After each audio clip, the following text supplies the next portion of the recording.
ចិត្តដែលស្មោះស្នេហ៍មានន័យដែលផ្កាឈូកតំណាងចិត្តផ្ដាកូលាបលឿងតំណាងមិត្តភាពមានដងហើងពណ៌ក្រហមតំណាងចិត្តបានស្នេហាថ្ងៃនេះថ្ងៃបុណ្យសំខាន់បុណ្យនៃក្តីស្រឡាញ់ប្រាកដមានអ្នករកចាំសារភាពស្នេហាមិនបដោតលើតែស្នេហ៍មិត្តភាពក៏ល្អដែរស្រេចតែចិត្តអ្នកបដោតស្នេហ៍អ្នកណាមិនប្រកាន់ឡើយថ្ងៃបុណ្យនេះថ្ងៃបុណ្យពិសេសក្តីស្រឡាញ់អ្នកមានសិនអាចបញ្ចេញ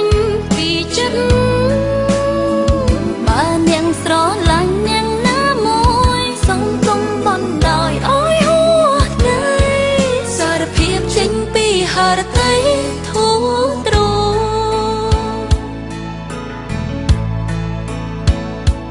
កាមួយតងបងសូមសារភាពតាមពោចំណែកបងមានកាដូជូនស្រីបេះដូងអូនចាំតទួលផ្កាដើម្បីកាន់ណែតើប្រថ្លៃស្រឡាញ់រូបអូនប៉ុណ្ណាថ្ងៃនេះថ្ងៃបុណ្យសំខាន់បុណ្យនៃក្តីស្រឡាញ់ប្រាកដមានអ្នករកចាំសារភាពស្នេហាមិនបដោតលើតែស្នេហ៍មិត្តភាពក៏ល្អដែរ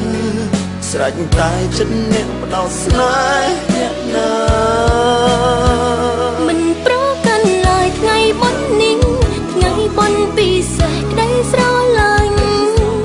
ទាំងមានសិនអាចបញ្ចេញពីចិត្តបើអ្នកស្រឡាញ់អ្នកណាមួយសង្គមបន់ដោយអើយហួថ្ងៃសារភាពចេញពីហឫទ័យធូរទ្រ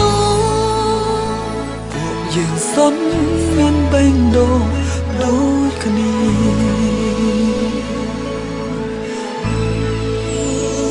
មិនប្រកាន់ឡើយថ្ងៃបុណ្យនេះថ្ងៃបុណ្យពិសេសក្តីស្រឡាញ់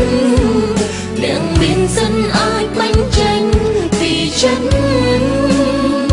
បើអ្នកស្រឡាញ់អ្នក